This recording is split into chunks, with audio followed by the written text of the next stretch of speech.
bienvenida al doctor Pablo Valverde, presidente de la Corte de Justicia de El Azuay. Doctor Valverde, muy buenos días. Tan grave como la corrupción, no nos cansamos de decirlo, es la inmunidad con la que se benefician muchos políticos ecuatorianos acusados de haber cometido irregularidades y de ser los culpables de esta desgracia nacional que estamos pagando hoy todos los ecuatorianos. Quisiéramos conocer su punto de vista sobre estos temas.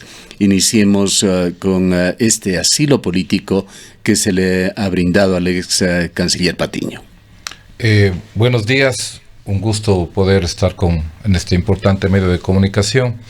Si el Estado mexicano, en este caso, le ha dado asilo político a Ricardo Patiño, es dentro de la política exterior, dentro de la soberanía de cada Estado, la posibilidad de reconocer a una persona como darle ese estatus y por lo tanto está aceptando lo afirmado por el peticionario en el sentido que él se considera un perseguido político. Aquí también lo importante que hay que ver es que el Estado mexicano haya podido contrastar la información que él dio. Es decir, dependiendo de las decisiones políticas y obviamente dependiendo de la ideología política que está en un Estado, en muchas de las ocasiones lo que se hace es omitir este tipo de situación para ver si efectivamente con la información que le puede dar el Estado, usted le pueda calificar o no de perseguido político. Como usted bien mencionó, existe una orden judicial.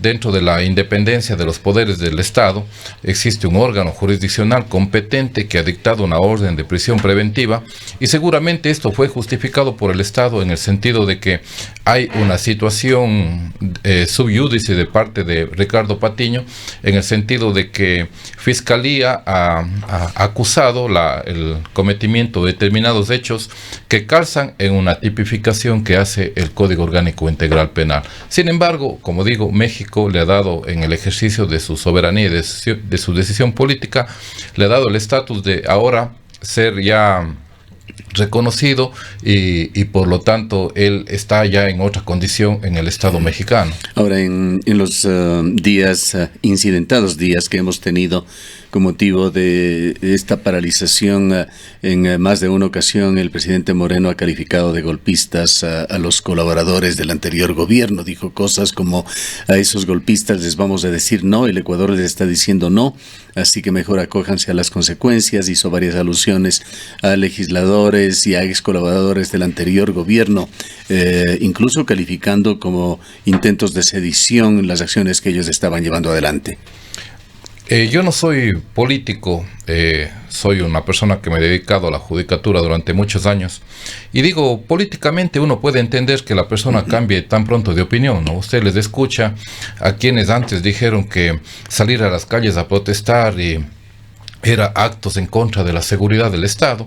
Estábamos acostumbrados a un culto a la imagen de la presidencia de la República y hoy más bien salen a llamar a que la ciudadanía concurra a las calles a expresar su inconformidad con determinadas situaciones, en este caso puntual, las medidas económicas tomadas. Entonces, a uno lo que sí le llama la atención y no puede dejar de sorprenderse es que usted considera un año antes blanco y ahora considera negro, es decir, hay un cambio radical porque uno sí tiene que ser coherente. Si es que uno considera que la persona tiene derecho a manifestarse, tiene derecho a expresar cuál es su inconformidad respecto a decisiones políticas, a políticas públicas, pues ese derecho tiene que permanecer siempre. No tiene que, dependiendo de que si yo estoy afín o no con el partido político que está en este momento en el gobierno, yo les quito los derechos constitucionales a mis conciudadanos. Es decir, ahí sí quiero que todo el mundo obedezca lo que se le dice y que no haya esa voz de inconformidad.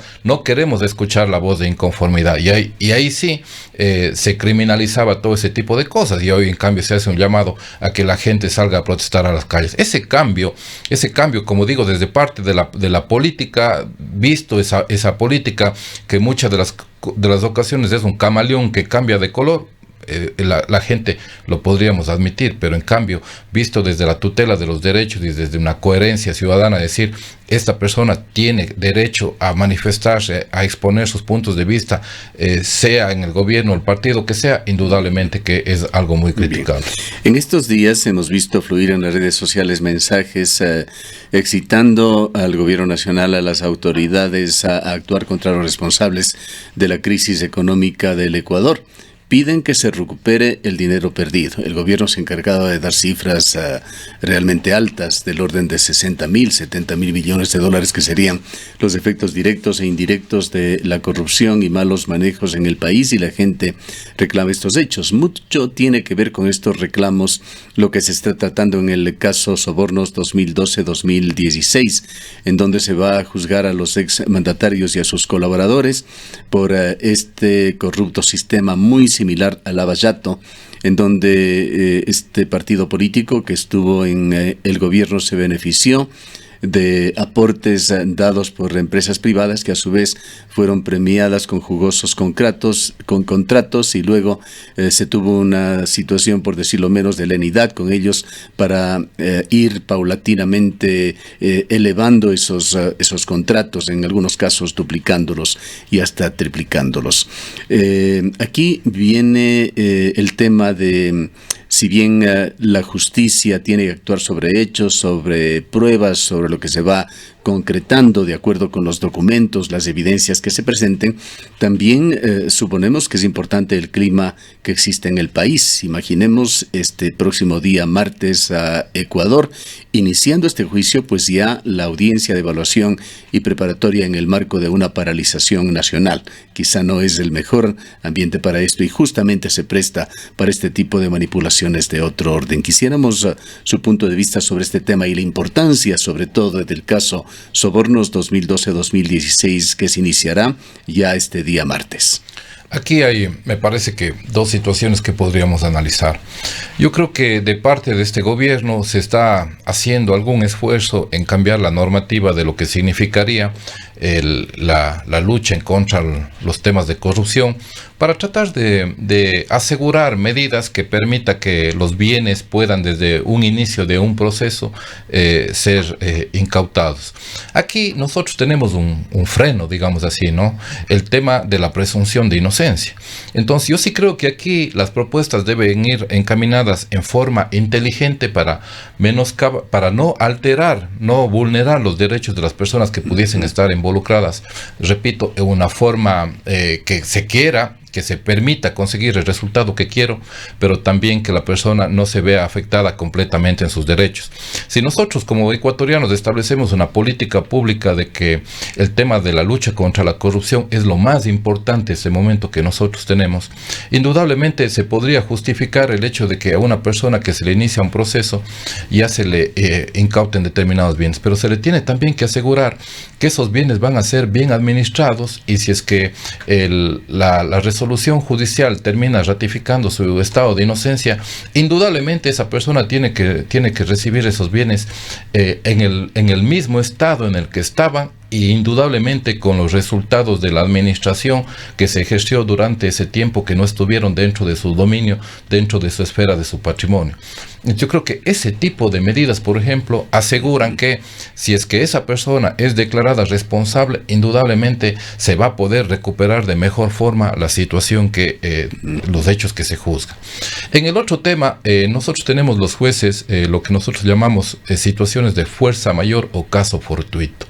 Es decir, si a una determinada audiencia convocada hay situaciones donde que la persona que tiene que asistir a la audiencia no puede resistir porque no depende de su voluntad, indudablemente el proceso al que usted se refiere y que se va a desarrollar la próxima semana podría estar dentro de estas circunstancias, si es que el paro nacional tiene circunstancias de hechos que podrían impedir la libre movilización y que las personas puedan llegar a los tribunales. Esta semana, los días jueves y viernes, se suspendieron sin duda en la provincia de La Suay muchas diligencias precisamente por esa circunstancia. El juez no puede obligar a una persona que están por hechos públicos y notorios de que hay una obstrucción en las vías públicas, y está bastante limitado el libre el libre acceso de las personas al transporte, la libre movilidad, indudablemente le obliga al juez a que, en garantía, en tutela de los derechos de las personas, tenga que suspender y diferir esa diligencia. Es decir, son situaciones previstas en el ordenamiento jurídico y en consecuencia la gente tiene necesariamente que atenerse a las circunstancias que se presentan. Entonces, no solo en ese caso, sino en todas las audiencias que se pueden presentar la próxima semana, indudablemente podríamos estar dentro de esas circunstancias. No sé si usted, doctor Valverde, puso atención a declaraciones públicas que hizo el abogado de Jorge Glass. Él dio su versión sobre una supuesta aceptación de la fiscal general de la Nación en el sentido de que se habrían violado los derechos individuales de Jorge Glass y que esto podría anular el juicio que le mantiene a él detenido. Si es que está usted al tanto, nos gustaría conocer su precisión de cuál es la situación de Jorge Glass en este tema. No estoy al tanto de esas declaraciones, pero lo que sí hay que dejar puntualizado que lo primero que tiene que hacer el juez antes de resolver un proceso, antes de dar un pronunciamiento, en este caso, por ejemplo, una audiencia preparatoria de juicio, es si es que los sujetos procesales quieren discutir sobre la validez procesal, indudablemente es el primer punto a resolver, porque no podría luego hacer un pronunciamiento sobre algo que ha violentado derechos y que ha ocasionado temas de nulidad. Es el primer pronunciamiento que tiene que hacer. Como digo, no conozco en este caso cuál sería la acusación, cómo se violentaron esos derechos del ex vicepresidente de la República, para que si efectivamente esto cae no dentro de la norma jurídica, porque aquí hay una cosa importante que recordar: no toda situación produce la nulidad está claramente determinada en la ley. Es decir, no va a que yo pueda alegar cualquier tipo de situación que pudiese provocar la nulidad. Aquí básicamente la nulidad tiene que ver con las garantías del debido proceso y, en estricto sentido, en algunos temas, con lo que significa el ejercicio del derecho a la defensa. Sobre otro tema, sobre el desarrollo de este juicio sobornos 2012-2016, tras la investigación que ha hecho la Fiscalía y la sustentación de este caso, continúan los adeptos, seguidores del expresidente Correa, afirmando de que no existen pruebas en su contra, minimizan el hecho de que exista por allí algún recibo de $6,000 recibidos por el presidente de la República que lo configuran como un préstamo, e insisten en que no hay pruebas de corrupción ni contra él ni contra la más de veintena de acusados en este caso. Desde un punto de vista general, ¿cómo actúa la justicia con respecto a esto? ¿Qué tipo de pruebas se necesitan? ¿Cuánto pesan los testimonios? ¿Cuánto las informaciones cruzadas que se hacen tanto en declaraciones de acusados como de testigos en este caso? ¿Qué es lo que empezaremos a ver desde el martes de esta semana en estas audiencias ya de evaluación y preparatorias del juicio? Bueno, en la evaluación preparatoria de juicio lo que hace el juez es decidir si es que la Fiscalía tiene un caso fuerte que merezca llegar a la siguiente fase, que es la audiencia de juicio. En la audiencia de juicio es ya la otra etapa procesal en las que se van a practicar todas las pruebas, todos los anuncios probatorios que hayan hecho todos los sujetos procesales. Ahí, en audiencia, en forma pública, se va a debatir todos los elementos probatorios que fueron anunciados, de tal forma que le lleven a la convicción al juez. Aquí hay que hacer una distinción. En materia penal, lo que el juez requiere es certeza. Es decir, él no tiene que tener la menor duda de que los hechos ocurrieron de una forma de acuerdo a la teoría del caso, sea de la Fiscalía o sea de la defensa. Recuerden ustedes que en materia penal incluso hay principios que en caso de duda lo más favorable al reo. Entonces, en materia penal el juez tiene que llegar a certezas. Ahora bien, la situación son los elementos probatorios que van a aportar, en este caso fundamentalmente Fiscalía, los que se van sumando. Alguna vez yo me referí en este medio que no es la agenda el tema importante. Es decir, no es lo que las anotaciones que dice Pamela Martínez realizó respecto a esos hechos ocurrieron, sino si efectivamente los otros medios probatorios le llevan a la certeza del juez de que lo que está anotado en esa agenda corresponde a la realidad. Es decir, si es que en esa agenda está anotado un depósito, ese depósito existe, de dónde provino los fondos, si es que ¿Quién dio esa plata? ¿A dónde fue esa plata? ¿Por orden de quién se dio? Martínez ha hecho una serie de aseveraciones en las que precisamente ahora las va a tener que defender en juicio. Recuerde usted que en la declaración anticipada que hizo ella, los abogados no hicieron mucho derecho de contradicción, es decir, no le hicieron un contrainterrogatorio a la testigo, salvo 2 o 3 abogados, de tal forma que en un principio, como elemento de convicción, casi diríamos, no conozco, aquí pero cabe el quedó todo quien lo que calla ella otorga. dijo. Quedó todo lo que ella dijo. Ahora, eso también puede ser una estrategia. Es decir, que yo, este momento, no considero pertinente hacer el contrainterrogatorio a ella, no, sino luego, ya en el debate procesal de la audiencia, si es que hay si es que se llama juicio, yo podría hacer caer en cuenta las contradicciones de ella en cuanto al sumado con la otra prueba. ¿Por qué? Porque si yo le hago el contrainterrogatorio en ese momento, a lo mejor le doy la oportunidad para que ella subsane cosas que quedaron flotando en el aire. Y yo como abogado decido no hacerlo para precisamente guardarme toda esa situación que yo la he planificado para poner de relieve ya cuando se hagan los alegatos y contrastar con la otra prueba. La Fiscalía tiene que tener un caso fuerte y tiene que tener los elementos que le permitan al juez, como digo, llegar a la convicción de que hay la existencia de una infracción, así como la participación de las personas procesadas, y dictar el auto de llamamiento a juicio. En todo caso, este martes Ecuador presenciará ya los primeros capítulos de este importante caso, sobornos 2012-2016, con las audiencias de evaluación y preparatoria. Antes de cerrar, quisiéramos también consultarle al doctor Valverde, presidente de la Corte Local, sobre la normativa ecuatoriana, que ha significado también las herramientas de presión que ha tenido el gobierno para tratar de doblegar la voluntad de los dirigentes del paro. Hay normas muy severas en la ley ecuatoriana con respecto a la paralización de los servicios públicos. Hay un estado de excepción que se ha impuesto por 60 días en el país, y se ha esgrimido también permanentemente la advertencia en el sentido de que los choferes que paralizan sus servicios se exponen al retiro de sus licencias y permisos de operaciones. Quisiéramos su análisis sobre este marco legal que podría estarse repitiendo en los próximos días, pues vienen amenazas de otras acciones. Yo creo que este marco legal es muy importante.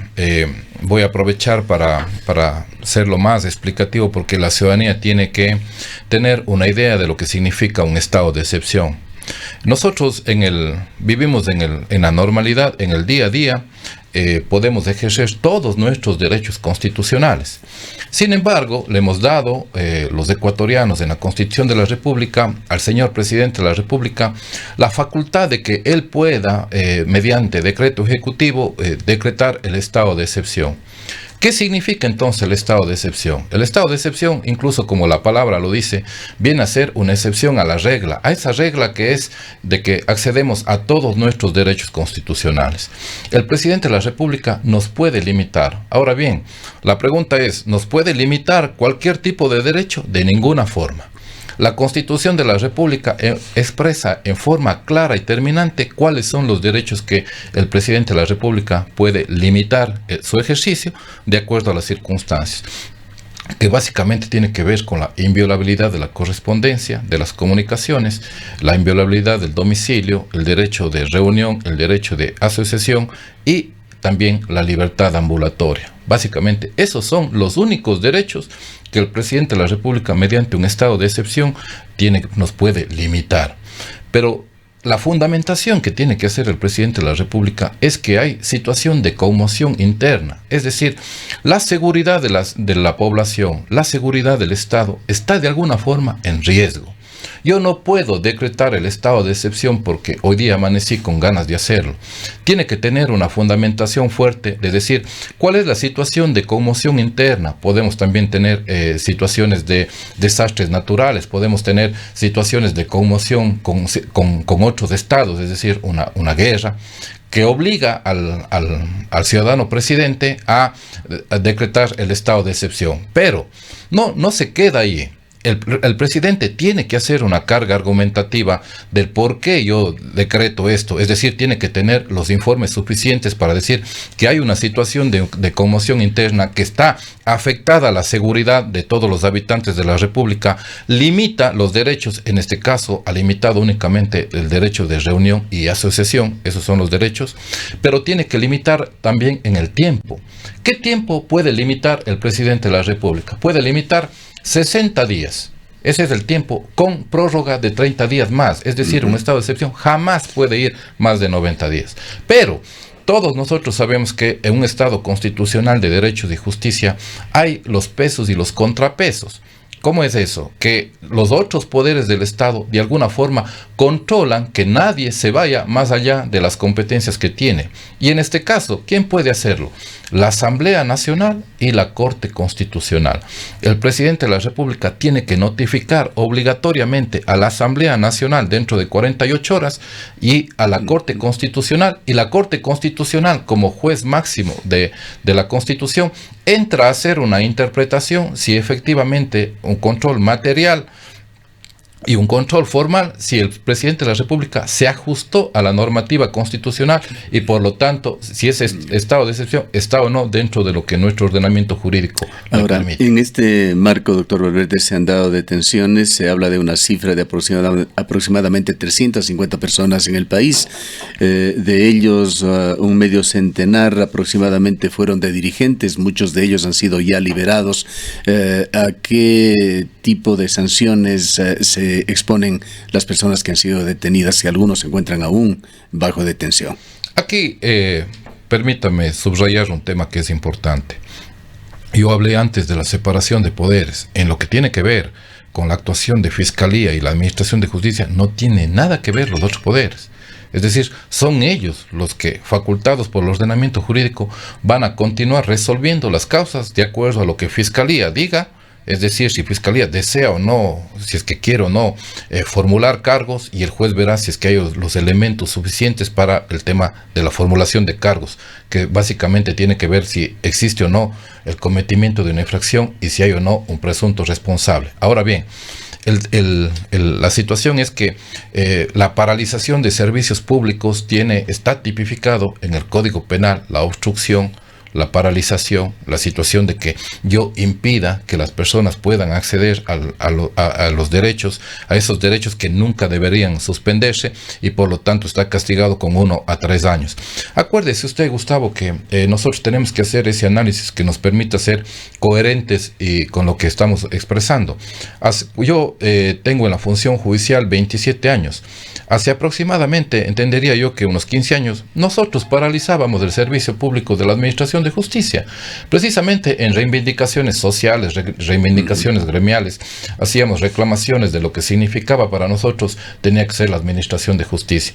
La Constitución de la República prohibió la paralización, y usted desde ahí ya no habrá visto ni una paralización del servicio de la Administración de Justicia, nada que ver con el tema de salud. Es decir, nosotros antes, educación, era de alguna forma una costumbre que muchos de las personas que laborábamos en estos servicios podíamos paralizar. Ahora ya no lo podemos hacer. ¿Hasta dónde va entonces el derecho a la resistencia, también protegido por la Constitución?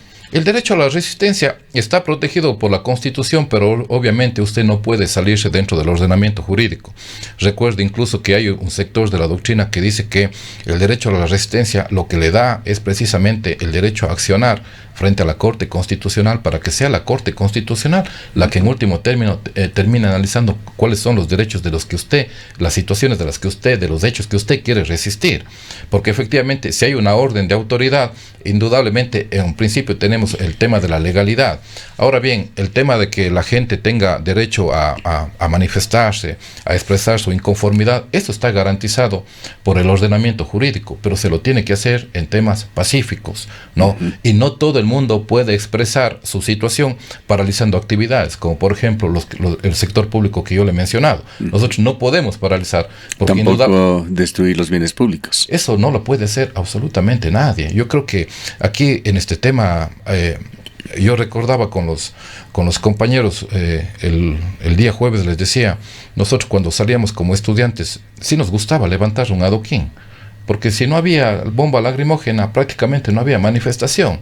O sea, sí nos gustaba hacer una situación de confrontación y de expresar nuestra inconformidad con la situación, pero de ahí a destruir bienes, y con toda la situación del sacrificio ciudadano que implica tener un mobiliario que precisamente le permita a usted ejercer derechos y tener una ciudad considerada y declarada Patrimonio Cultural de la Humanidad, una ciudad que lucha para que vengan los turistas, una ciudad que quiere alcanzar un nivel de desarrollo frente a todo el tema de la desocupación, frente a todo el tema de que la gente no tiene trabajo, indudablemente va a repercutir en todo ese tipo de situaciones. Y lamentablemente se han dado ribetes de vandalismo en estos días. Indudablemente, yo creo que ver todos los videos que se cruzan en las redes sociales, ahí hay gente infiltrada, gente que no quiere expresar su inconformidad, sino que quiere aprovecharse de las circunstancias, y todos nosotros deberíamos colaborar, porque efectivamente yo creo que en las manifestaciones sí podemos también poner un paro,